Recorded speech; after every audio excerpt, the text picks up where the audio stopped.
Good morning, everyone.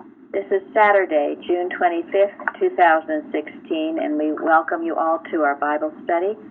And today, Mike from New York is our moderator. Go ahead, Mike. Thank you. I'm going to start with the reading. It's a statement it was written by Dr. Hammond, a pastor and convert to Christian Science after being healed by Harry Baker Eddy, and it's from Pulpit and Press, page 69. This Christian Science really is a return to the ideas of primitive Christianity. It would take a small book to explain fully all about it, but I may say that the fundamental idea is that God is mind, and we interpret the scriptures wholly from the spiritual or metaphysical standpoint. We find in this view of the Bible the power fully developed to heal the sick. It is not faith cure, but it is acknowledged of certain Christian and scientific laws, and to work a cure, the practitioner must understand these laws are right. The patient may gain a better understanding than the church has had in the past.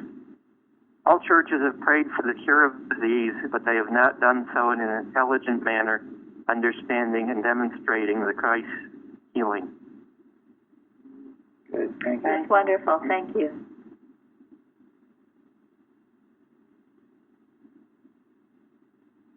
Any other comments, or shall I go ahead? Go ahead. Okay, and I want to say quickly, thank you all who helped put this Bible study together, those who gave critique and suggestions, also those watching and praying, and the lesson writer who included this most important topic, promised comforter. Number one, where is Jesus and who is he speaking to at this point in time? To the disciples at the Last Supper. The Last Supper.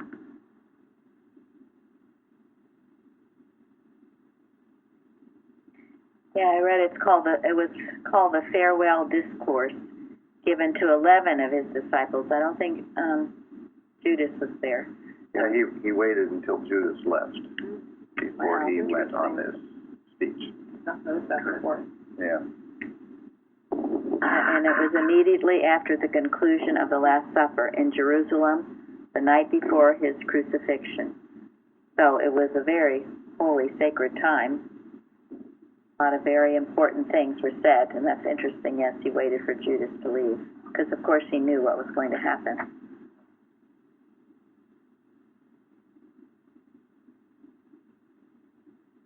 You know, I think we ought to get a thanks to John as well, who was there with the other 11 disciples.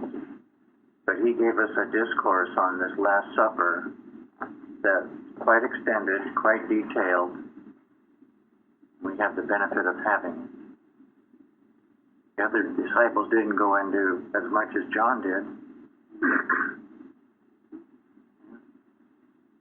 Of course, he was the one that received the revelation, too. All goes part of it. Yeah, that's true, because sometimes, there's been this thing, and no one's really sure which John received the revelation. But we'll come to this in a few questions beyond. But to me, that is somewhat proof that it was this John. He was the beloved disciple and very receptive to the truth. So it would follow to me that he would also receive the revelation.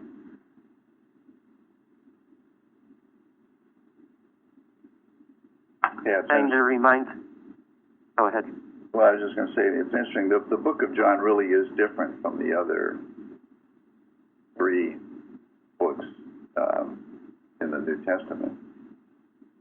Because it's been said that the book of John is the more metaphysical of the three. The other three are very historical and have a great deal of spiritual understanding in them on the part of the writer. But the book of John is more instructional and metaphysical. It doesn't have as much history, but what it has is really valuable. Yeah, it's a very, Isn't it the holy book that contains the story of Lazarus being raised from the dead? right, very important story. The very Christly interpretation of things. You can see why he was so beloved. It seemed that he was very similar to Gilbert Carpenter, that he got the spiritual import from it and wrote it down. That's a good, interesting point. Thank It's you. a very good comment because, you know, many people have written biographies of Mary Baker Eddy, but it was Gilbert Carpenter who got into the thought or the spirit behind it all and recorded the spirit instead of just the history, just the outward events. I can remember when we first got the Footsteps, started reading through that, we were like our jaw was dropped, like, wow. But who else gave us something like that other than Gilbert Carpenter? No one. Right. It really explains why Mrs. Eddy did certain things. It's very valuable, the Carpenter's work. You can see why they were so pursued by animal magnetism.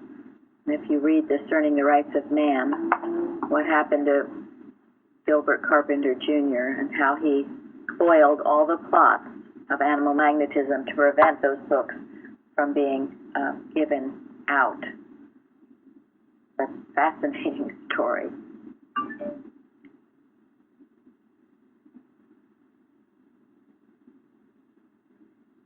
What's amazing is how logical both are once one has the interpretation and understanding, and I could never arrive at those on my own. So I am very grateful for all those spiritual interpretations. Absolutely.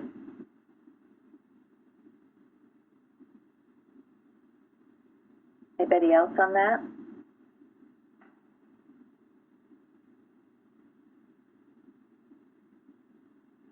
Okay, then number 2. Or what is the promised comforter?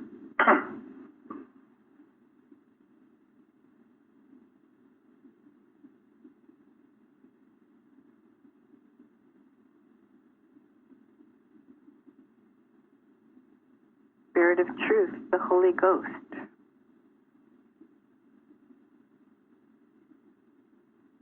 What is Mrs. Eddy's definition of Holy Ghost?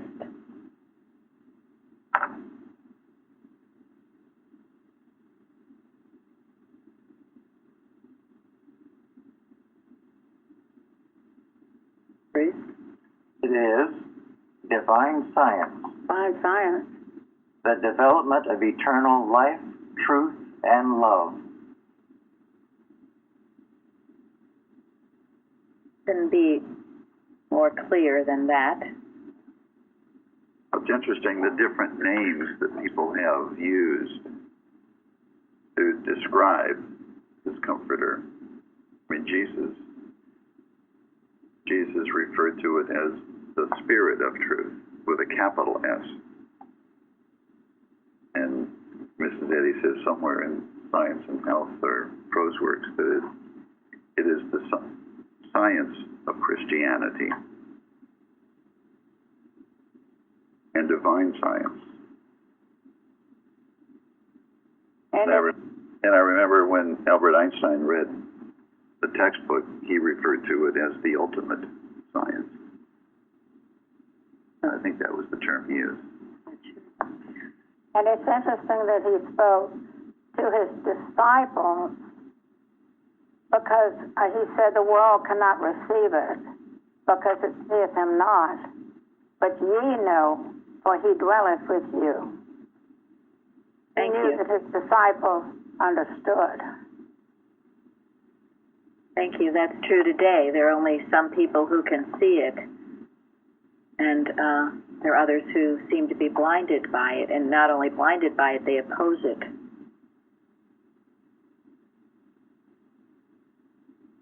I found it interesting looking this up on the internet. that Islam, they say that Muhammad is this promised comforter. Really? That's incredible. Well, it is incredible, isn't it? But think about it.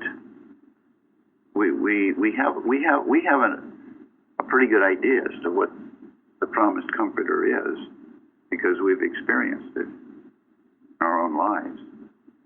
But it really is something that you have to be prepared for, to see it and accept it, isn't it? I mean, how many people just aren't willing or prepared to accept Christian Science? I mean, it's not it's not like there are a lot of people who are prepared and willing to accept the science of Christianity. So for someone who isn't prepared, they could think a lot of different things might be the comforter. What were you going to say? Well, I was going to say that the comforter, maybe they interpret it as the counselor, helper, intercessor, advocate, strengthener, and standby. So if they have been educated to look at that as what fulfills these, then maybe that's why they would think that. Yeah, I mean, I'm not terribly surprised. I would imagine maybe other religions might think that whatever they're doing is the promised comforter. But it doesn't make it true. I'm just saying that maybe because oh no, it doesn't. Well, that's just it. The what I saw, and I didn't read it, but they were refuting the idea that Muhammad could be the promised comforter. These articles on the internet. But I was talking. My niece was visiting from New Hampshire. She was asking a little bit about our church, but and she has some science background. Anyway, she was impressed that so many people would be here this morning for the Bible study, and she said too that the churches in New Hampshire, and Tom has said this too, and these are the Christian, the beautiful little white Christian churches, that they are quickly losing membership. But you see, the decline of Christianity and the rise of Islam. When Gary said that the devil likes to fill the void. The devil loves a vacuum, and if the Christian churches are not meeting the needs of the congregation, you have a spiritual vacuum. And we shouldn't be surprised that just about anything will come in and try to fill that vacuum. And that's how Islam works. Okay. It infiltrates wherever there is a vacuum. And you think of this country, the basis of this country, strong Christian thoughts founded this country. Its laws were based on Christian principles. And where are we now? We don't even have a Christian, in Washington, D.C., in the White House. So, and that could only happen if there was a great falling away among the population of the United States. More like indifference of the population. Very much so. Yeah. Very much so. Mm-hmm. Indifference is the great word for it. And I keep thinking back to that Amazing Grace, the story of Hosea, and kind of with chills, where he was out trying to wake the people up and saying if they were worshiping false gods, and he said, listen, you've got to wake up, you've got to worship the one God. And their answer was, what are you so excited about? We're fine. Our gods are serving us well, Hosea. Calm down.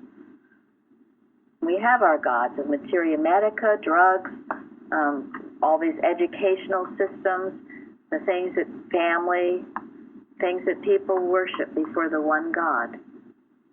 This is the human harmony, right? Definitely the human harmony, because it will blow up. So they thought. You So know, they thought. Jesus talked about that when he said about the days of Noah, when, can't remember the quote, but, people were, eating, living, marrying, whatever, and he didn't talk about it necessarily in a bad way what they were doing. They were just having their life, but sort of what stands out is there's an absence of God in their life. Exactly, Absolutely. and they weren't Yeah. ready. So they may not, They came. yeah, they may not thought they were doing something bad, Mhm. but there's Yeah. this absence of God. This reminds me, I don't know if anybody has heard the story of you can put a frog in the water and start heating it up, and it will cook to death. And I think in this society, we're just so complacent with everything that's going around, and we're so politically correct. We don't want to offend anybody, so we're going around not really standing up for what we believe, and consequently, we're going to be like frogs. We're going to be cooked to death. That's true. That's a good analogy. Yes, it is. Because what is politically correct? Unless you want to eat frog soup. Which I guess a few people obviously do. They're drooling over the frog soup. Jeremy? There are a lot of different ways of socially accepted suicide, it seems like. Right. But actually, there is a rising up. People are some of these things that are going on have awakened people from their slumber, and there is a rising up, and it's not over yet, as we will discuss in going forward in Revelation. So that's a great and good thing that people are becoming more and more aware. But I know even this morning where there were some people who were invited to come today, and they had family obligations, which I understand, but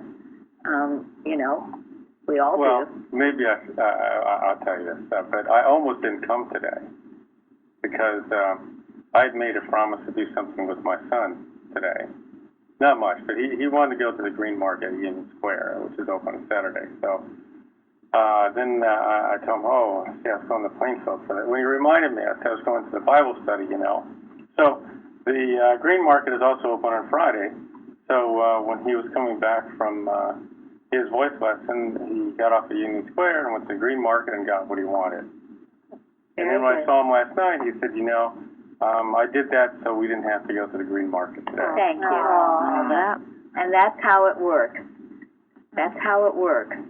And it's very hard. I was just saying to someone before the Bible study, it's very hard for me not to be overzealous about this, because I see what's going to happen. I see in their people's own lives when they take this conveniently at their own pace, and that's okay if people want to do that. You can do that. That's just fine. But you will reap what you sow, and there will be a day of reckoning. And to put this off, and to put this off, and to put this off, and have so many other things that you need to do, which there's not a person here, I bet there's not one single person here that could have been taken away. And as Tom just said, Betty is out there visiting her first grandbaby, but she put it as a priority. And all of you, I know.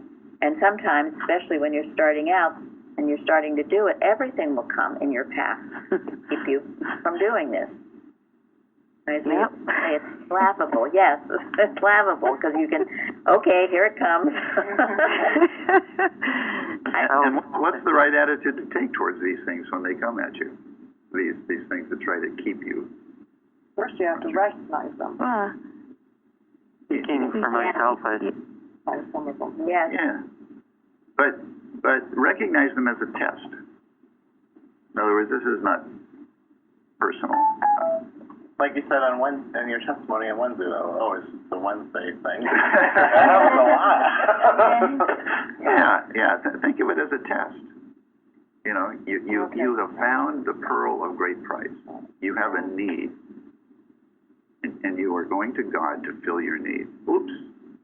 Somebody wants you to go do something else. Oops. You've got this or that tugging at you to do something else. It's a test. So I was reading this morning. I'd like to read it. It's the quote from Martin Luther. In our is it magazine. Martin Luther King or? Martin Luther. Oh, Martin Luther. Oh, gosh, okay. I think it's Martin Luther King, but it doesn't say King. Okay, this is real good. This is from the No, Love it and didn't say King. Yeah, Martin Luther.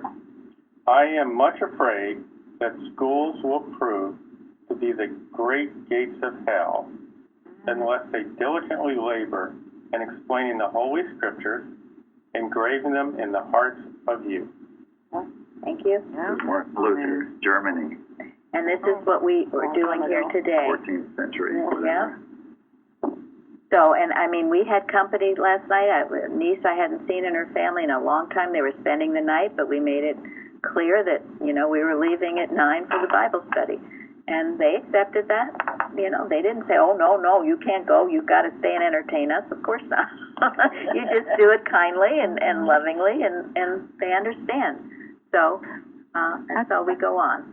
Yeah, I think if you know, like it says, we make a law unto ourselves and we desire to do that as first thing, then somehow I've found, you know, things change in that favor. Yeah. That, you know, the putting God first comes about and the others take secondary spot, so. That is beautiful. That is a good use of Mrs. Eddy's statement that we should say daily, that we be a law unto ourselves, that mental malpractice cannot harm us either when asleep or when awake.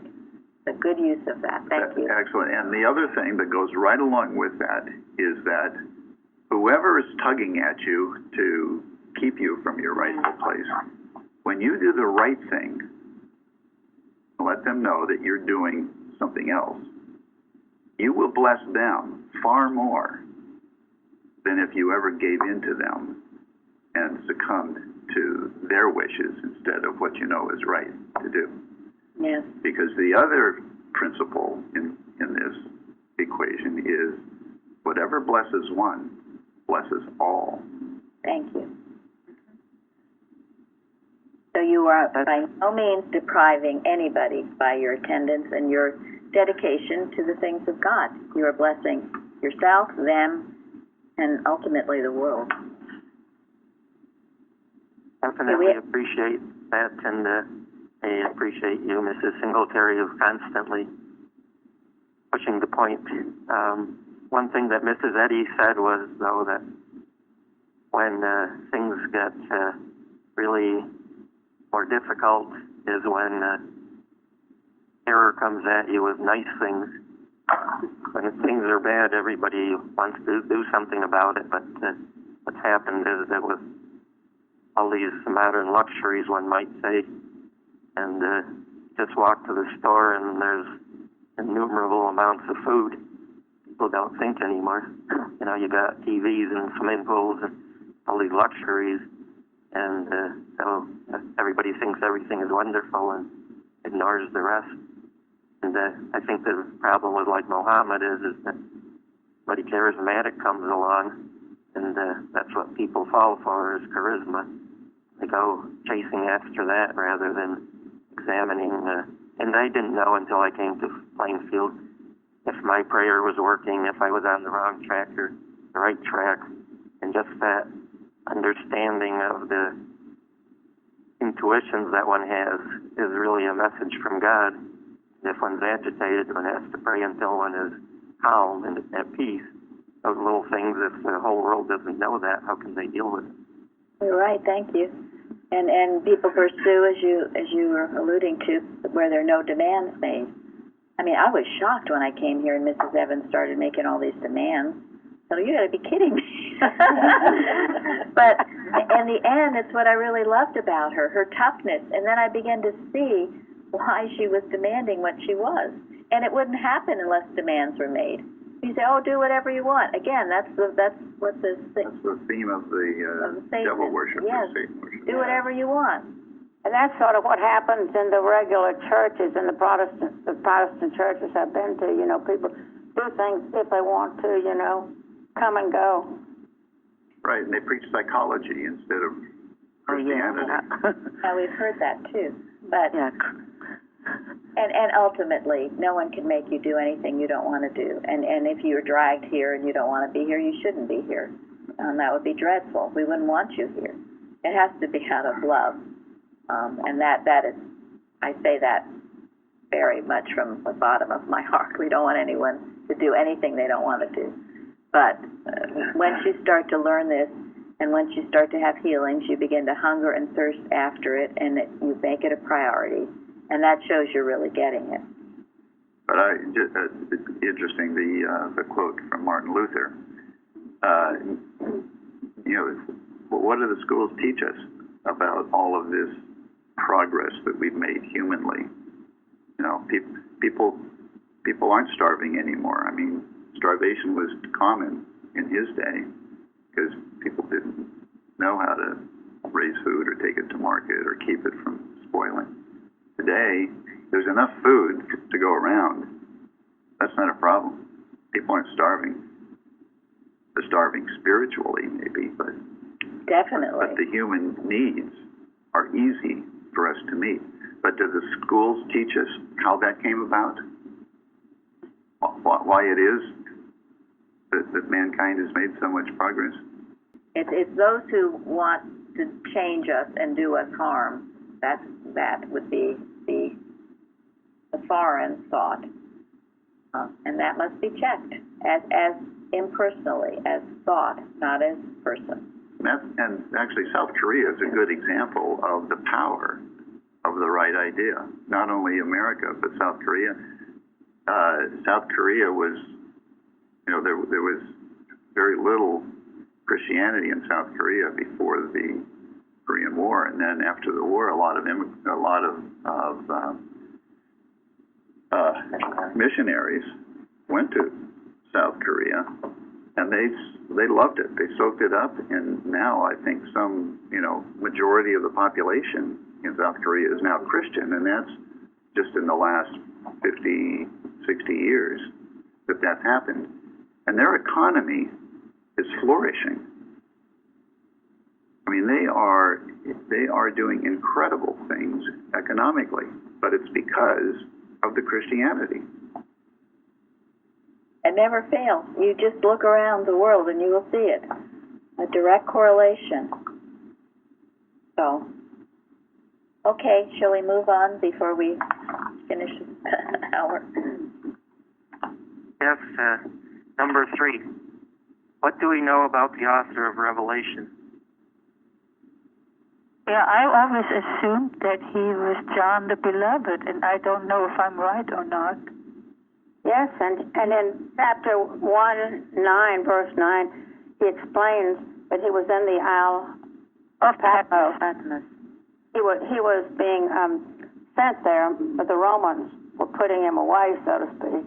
I happened to have been to Patmos by pure chance, and He was in prison. I was in the small little saloon or sort of chapel-like room, I guess, where John apparently stayed and lived.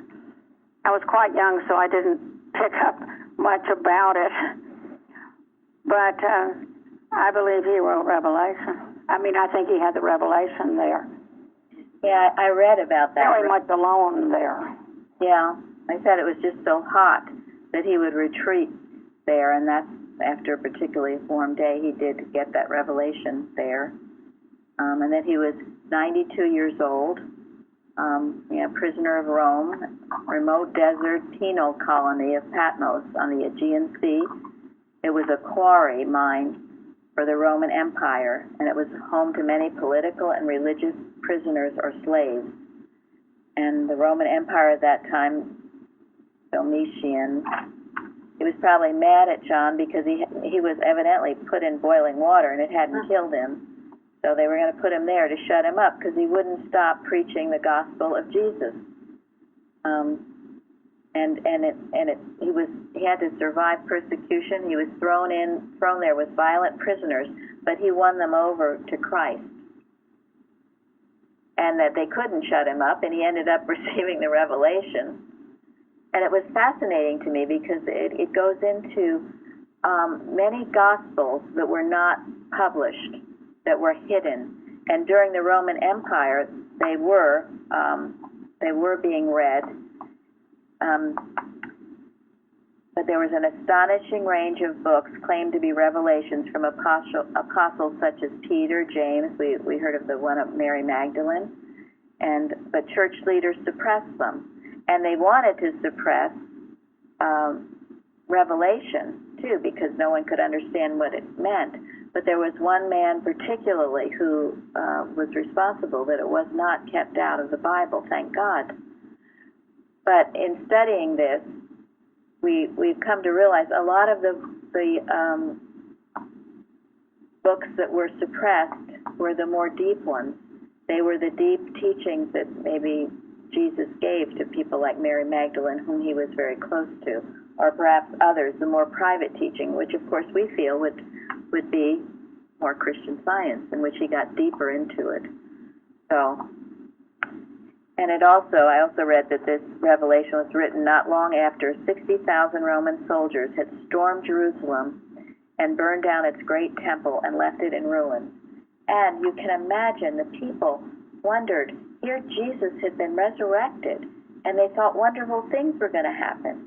And then Jerusalem was burned and left in ruins. I mean, you can only imagine what that meant, how difficult that was. But dear John, he persevered. And even, they said at the end, even, into his 90s, he would go around and his teaching was always, little children, love one another. And didn't he say that in his book? Mm-hmm. So that was his, I'm sure that's how he survived it all, because they say he was the only surviving apostle. All the rest have been crucified, except for John. And his love and deep understanding of the truth enabled him to survive and then give us something as powerful as the book of Revelation. And you remember when Peter, I think it was Peter, I spoke to Jesus about, Jesus was saying how he would pass on, and he said, well, what about John? And he said, what if he laughs or whatever, till I come, what's that to thee? Follow thou me. He was asking what would happen to John. And so Jesus sort of said, well, none of your business. Yeah. I thought this was so good too, in talking about Revelation, why they wanted to suppress it, and how many people who are not religious and who don't know anything about God, really, the book of Revelation has inspired such imagination, the four horsemen of the apocalypse. But anyway, someone has said that an action hero like Jesus, who was in no mood to turn the other cheek. I love that. An action figure like Jesus, who was in no mood to turn the other cheek, and he was not. You got a different picture of Jesus in Revelation. He's on the white horse. God wins. God wins. God wins, and that's wonderful. I found the parts from Reverend Kratzer that were provided to be read, I believe, from Tom. Thank you very much. I found it interesting because I always thought, being on a penal colony, that maybe he wrote Revelation, John wrote Revelation in codes. So it would take a spiritual person to even start to glean what was in there. And reading what Reverend Kratzer had to say was that, and it does read that way, is that first there were the thunders of him getting the understanding of Revelation to write it down, but then thunder comes to seal it up. So eventually God said to change it so that it isn't in common language, is what Kratzer was saying. Yeah, that's so interesting, isn't it? Well, these were letters to the churches, and he had to rely on the Roman soldiers to actually deliver the letters to the churches. If he had written this in common language and said directly what was coming to him, the Roman soldiers would have read this and said, no way, this is why we put you in prison. We're not going to let you do this. So he had to write in a code that would not be understood by the Roman soldiers. so that they would think that there was no harm in actually delivering the letters to the churches. So that is why it requires a very spiritual thought to receive the inspired message that John wrote in Revelation. And it worked. And there is deep meaning, and yes, this Revelation Interpreted, you can download it, right? And you can also buy the book. And it's Kratzer, and it's the Christian Science interpretation. Plus, we have Mr. Evans years ago taught that class. We have that on CD a long time ago. From this, the reference material, I got this statement. John the Evangelist declared in the Council of Jerusalem in the year 51 that Christianity should be a universal religion for all, not just for the Jews. Otherwise, Palestine would indeed have remained the cradle of Christianity and its grave. Wow, thank you. Cradle of grave. And you know, when we talk about Christianity too, we talk about the Judaic principles as well, absolutely, because it all came from that. So.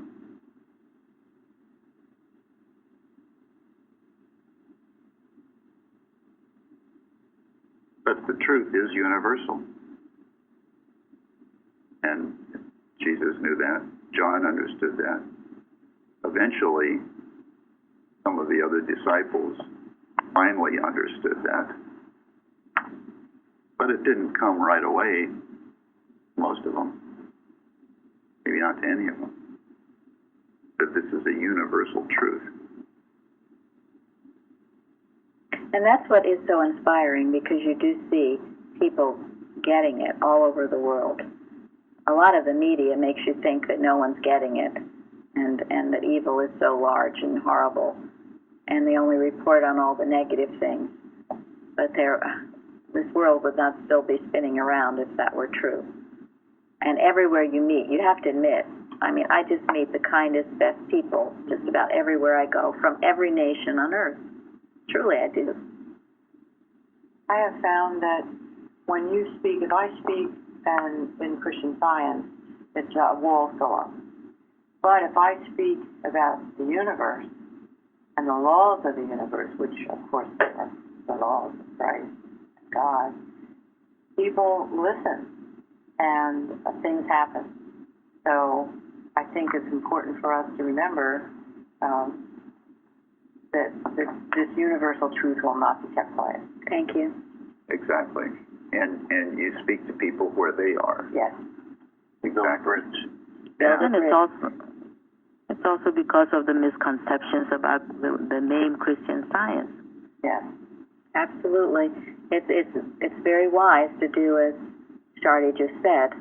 You know, people bring out sometimes a lot of opposition to themselves that they don't need to do by storming in and telling doctors, well, I'm a Christian Scientist, or telling whoever, I'm a Christian Scientist, I believe this, that, and the next thing. Just zip it. No reason. Why do that? You can tell them you believe in the power of prayer if you want to. You open the door gently. You don't come in with a storm, unless, of course, God directs you, and sometimes it could be that you need to do that. But depends on who it is. Yeah, who it is and the situation. But use wisdom. You know, for a long time, our church went by Plainfield Community Church. Partly, we were told we couldn't use the words Christian Science, so we said, okay, we won't. And we used that title, and it was on the front of our church, Plainfield Community Church. But even after we got the right to use the name Christian Science, Mrs. Evans said, well, we'll just leave it off because there's just so much opposition to those words. But now we've got it back on there, and we're blazing it. But you use wisdom about telling people that. But this is why I think our own living it is so helpful. You're living it, it will attract someone, and they will ask you, I've been asked before, what do you read? Yeah. And then you tell them. Yeah. Once their door is already open, then you tell them. because they see the effect of it. They want to know what it is. And of course, there are many people now, more so than ever, that have never heard of it. It used to be people have heard of it, but now a lot of people have never heard of it, so they have no preconceived prejudice against it, except they might think it's Scientology. Mm-hmm.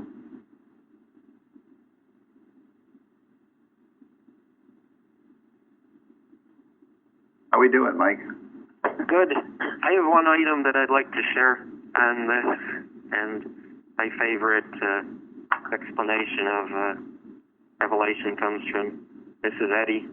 A little bit of a history thing is that the Science and Health were always originally published in lots of 1,000, and I have a copy of the 1886 19th edition, and in the back it has an index. This was before the concordance was written, and under Eddy, Reverend Mary Baker Glover, it says, compared to the woman in the Apocalypse, 511 to 524, see Science and Health. I just thought that was quite interesting. Okay. Going on to number 4, what does the little book represent?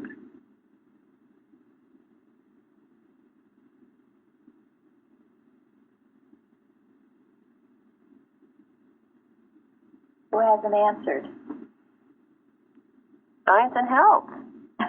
Thank you. Works for me. I think all of us here would think that it is definitely Science and Health. It's not Mao's little book.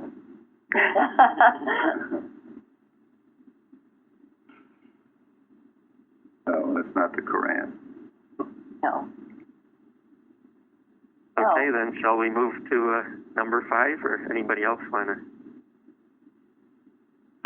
I don't know if anyone else wants to argue that point, or... Well, I think this is I think this is instructive in that, the Bible is the history of the spiritual development of, the best thinkers that the world has known, so, up until the end of the Bible. And it's also prophetic. So we're living an experience here that has already been prophesied. It's been talked about. It was expected. So God told John to expect us, to expect Mrs. Eddy. I think that's fascinating. If there's anybody out there who ever doubted that there's a God, I mean, that should put any doubt to rest. But it should give us all a sense of purpose and a sense of closeness to the God that made us and gave us purpose. Anyway, I find it very comforting and very humbling. And, in Martha Wilcox's book, she mentions that to see, you're put here, you're put in this time, you have a purpose. We have our purpose to fulfill. And I call it the golden thread of the Bible. It's continuing, and we have a purpose. We've been handed it. And all of the Bible and Science and Health is giving us the food we need and the understanding we need to fulfill our purpose. It's very important that we do that. Which is why Mrs. Eddy said if the medical profession ever gets so powerful that it's difficult for people to practice Christian healing, she said, just make sure everybody gets a copy of this book. To read the book. Read the book. Listen to the book being read. So next we'll go, which goes into the next question. Just a quick comment on that is I appreciate that being, it may have gone out in the past, which I didn't know, on the forum on the Bible study or on the round table, but I really want that to be heard around the world because when I came back from class, I was so grateful that that's what I learned in class. But when I presented some of those ideas to fellow Christian scientists at church, it was very fascinating because I asked them point blank, is this the correct interpretation? And they didn't even answer me. They didn't say yes or no. They just kind of looked at me. That was a little disconcerting. Yeah. Some people are afraid to speak up, or they're so misinformed they don't know the truth. And we know what Mrs. Eddy said, that she was a scribe under orders. Someone once, I think, thanked her for writing Science and Health, and she said, "Oh my goodness, please don't say that. I didn't write the book." And she says she has had to study it just like everyone else. It was a revelation to her from God. She just wrote it down. That's why it's so precious. And when you read it, instead of saying, using the words man all the time, you can use your name or me or I. Relate it to yourself. I believe it was Peter B. Ross who said it's your autobiography, Science and Health. It's about you. And it's wonderful. Okay, then, number 5. What is the meaning and instruction of, go take the little book, take it and eat it up, and it shall make thy belly bitter, but it shall be in thy mouth sweet as honey?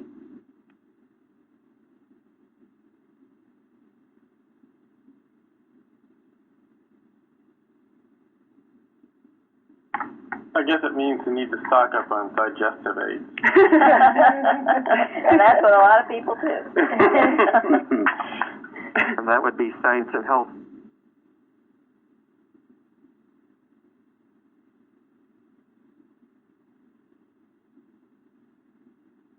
I think it was already kind of brushed upon because... Well, I think sometimes it just means that, we need to work. I mean, it's not like a birthday party and we have all these presents and open it up and everything seems so wonderful and we have all these nice gifts and everything and people are paying attention to us and it's all centered on us. We're meant to work, benefit others, pray for others, bring God into our life. That's what it tells me. In Science and Health, citations from Science and Health are part of our weekly lesson sermon, which we read first thing every day, isn't it? We start each day by reading from the Bible and from Science and Health. And in our reading it each day, we should be eating it up. We should be taking it to heart. Digest yes. it. And then you become it, just like when you digest food, you become it. And what does it mean when it's sweet as honey in your mouth?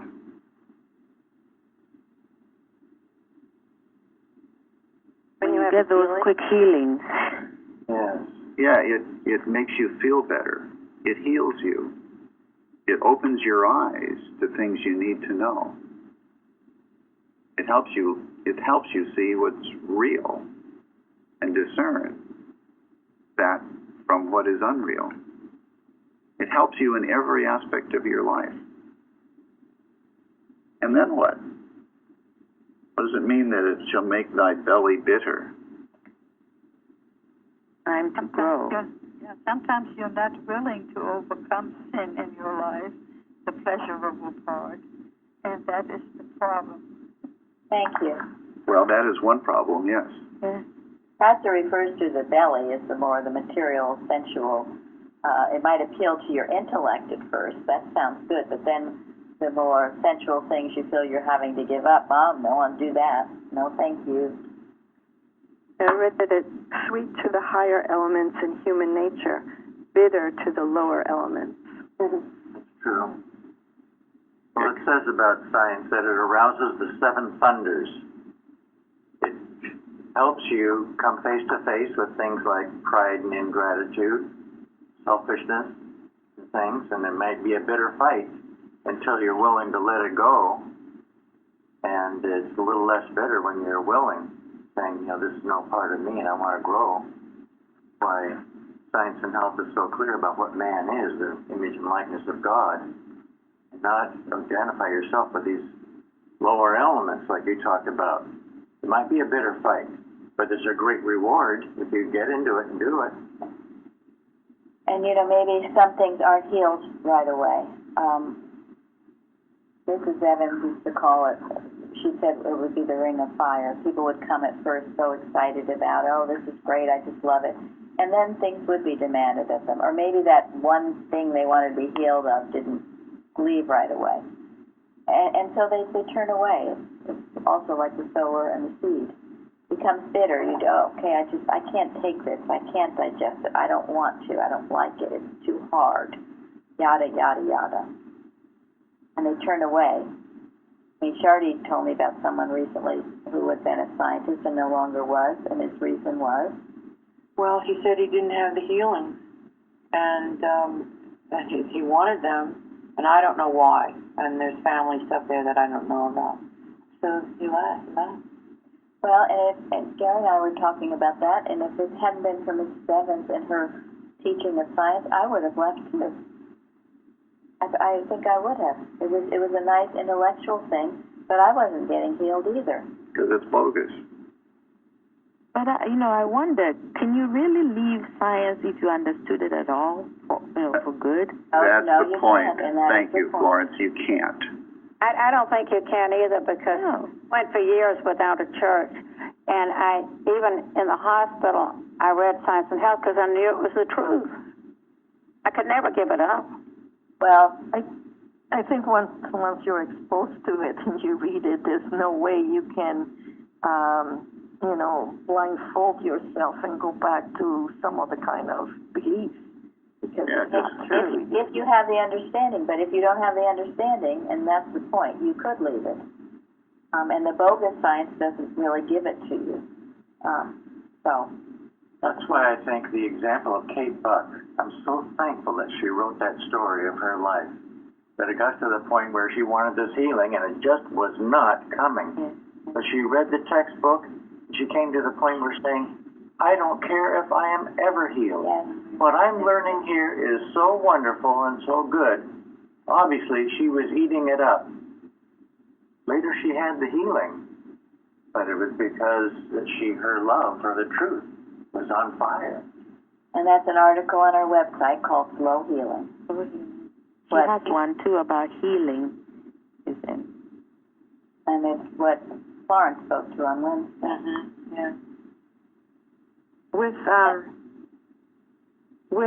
I just wanted to say that with regards to understanding science and health, for me, it's sometimes there have been moments where, especially at the beginning when I was studying science years ago, even if I didn't understand it, there was this feeling that it didn't even matter. It was just I knew there was something that there was something right about this. It was more of a faith, a feeling deep in the heart, and so deep that it's like, wow, this is something special. And so not even understanding it, it didn't matter to me. I just knew it. And you can't even explain it. Sometimes you just know it. And then the understanding comes. But even if it doesn't, it's just the faith it's there. It makes so much, it's just hard to explain, but it's like you just know it, that this is special. Thank you. And that's the only way any of us come to it, isn't it?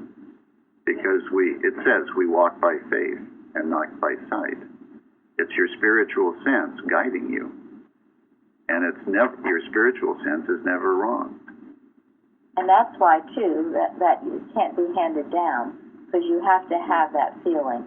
It can't just be given to you. That feeling must be there, that this is it, and I love it, and I could never leave it. But if it's just handed down to you, and you never get that point, well. And I think what you said is really a correct description of understanding. You just got this feeling, and you just know it is. What else are you going to say?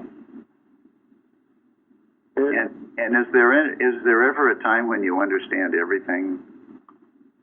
I mean, is it possible to understand everything there is to know about God? I guess not. No. No. Well, even Mrs. Eddy admitted that she was still learning from it. Well, that's just it. And that's why, just because I don't understand everything, I don't have to despair. Yeah. And there was related to healing, a coroner who did autopsies, and he said when he did some with some Christian Science families where let's say a member died of cancer or something, he said, the comment he made is, he said, "You guys give up too soon. You were 95% healed, according to what I saw." And so that's the comment he made, and he was so impressed that he then became a Christian Scientist himself. Wow. Wonderful. Yeah. So it shows that it may not seem to be happening, but if you keep at it, you just don't know when it will happen. Thank you. That is beautiful. That's lovely. Thank you. There's a saying about that. It's always darkest just before the dawn. Yeah. That's how the devil works. And then, just to finish this off, and then, it's sweet in your mouth, but it requires changes in your life, doesn't it? And when you make those changes, what happens? What happens to your relationships with people around you? Well, they might not like it. That's right. Exactly. There will be some people who will be very uncomfortable with the changes that you make in your life when you have found and begin to practice Christian Science. There will be opposition. Some people who you thought might have been friends will say the worst things, do the worst things. That's part of the bitterness. Yeah, people turn on you. All kinds of things can happen. And it is. I mean, you look at what happened to Mrs. Eddy, to Jesus. Could be considered bitter. But you take it in and keep going. You will find a tremendous blessing and healing, a resurrection. All your false beliefs about life, wrong concepts of life, will go, and you will be resurrected. You will be formed anew. And if you stick with that, and if you stick with it, it'll be the greatest blessing to all those who initially oppose, if and when they do. I know it's past 11 now, but I wanted to conclude, and anyone who needs to go, please can. But the Revelation Interpreted, the pages, the suggestive paraphrase, they're very dynamic and apropos for today. And so I'm going to have Gary conclude on them. As I said, if you need to leave, you can, but it goes on for a couple pages. Just keep reading. Yeah, starting there, just the right time. Okay.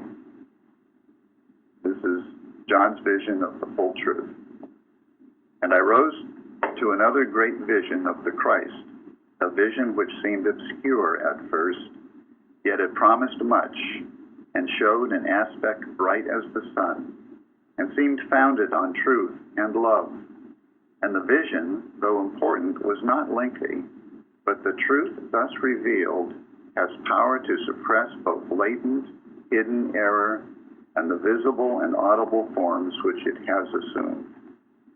And I saw that when this higher vision of truth should be given to the world, the full measure of truth would be revealed, and would stir into redoubled activity all of the forces of evil, as it were, in self-defense.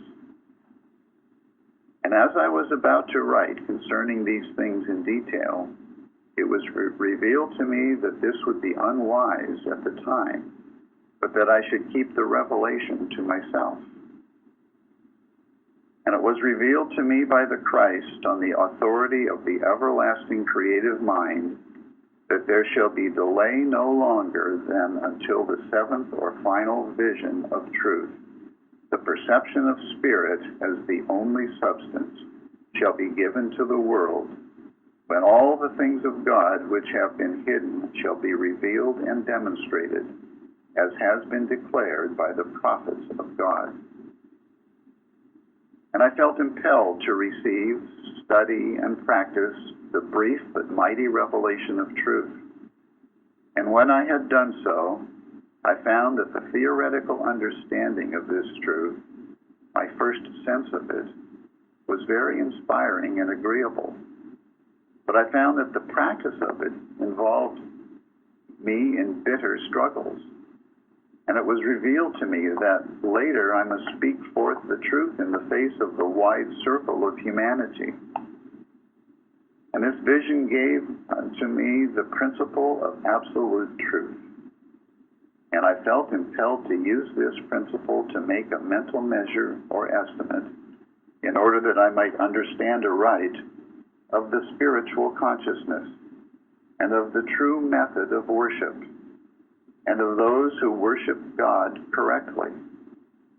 And I saw that the mortal consciousness outside the spiritual consciousness cannot be measured by this principle.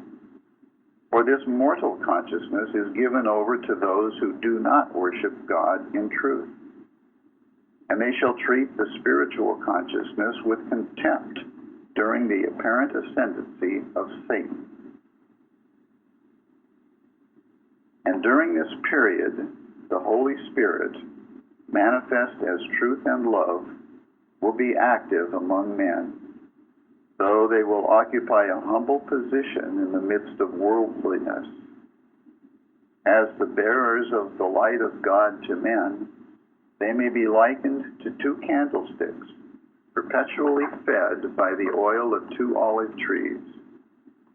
And if any man tries to hurt truth and love, he has only error with which to do so.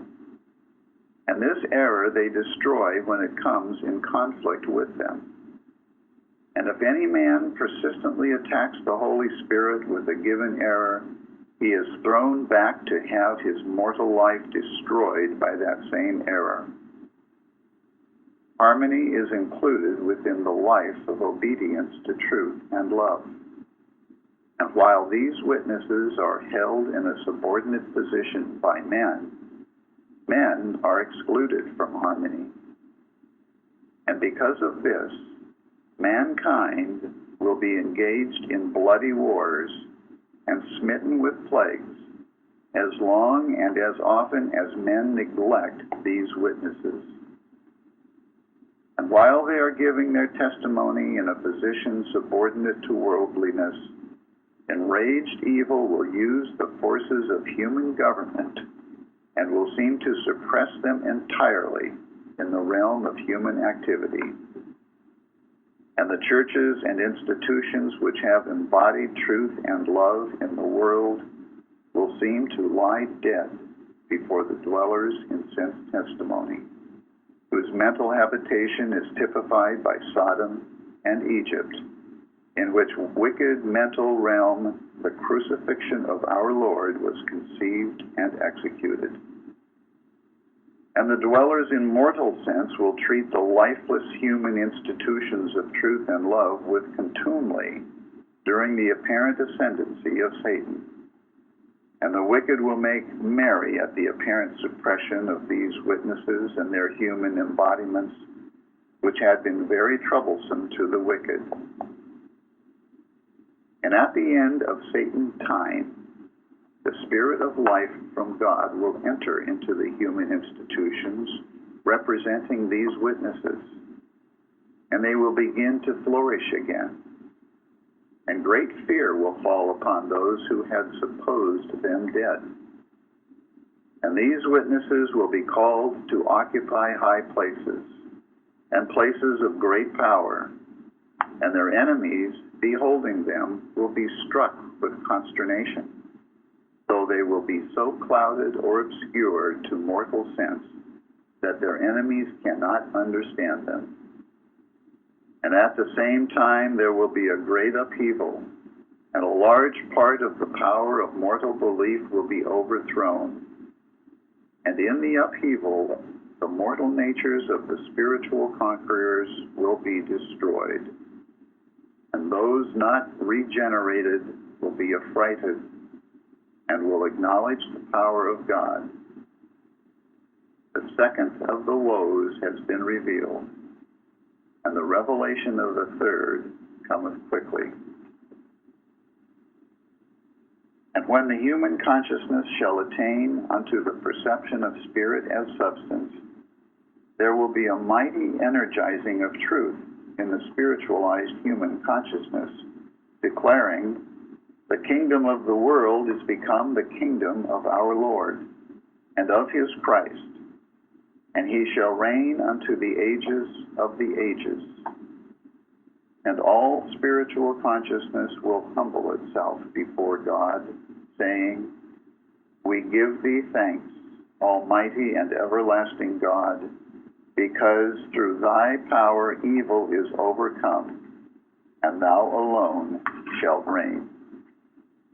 And the nations will be teeming with holy enthusiasm, and the ardor of God's love will be manifest, and the dead will be resurrected and cleansed from evil.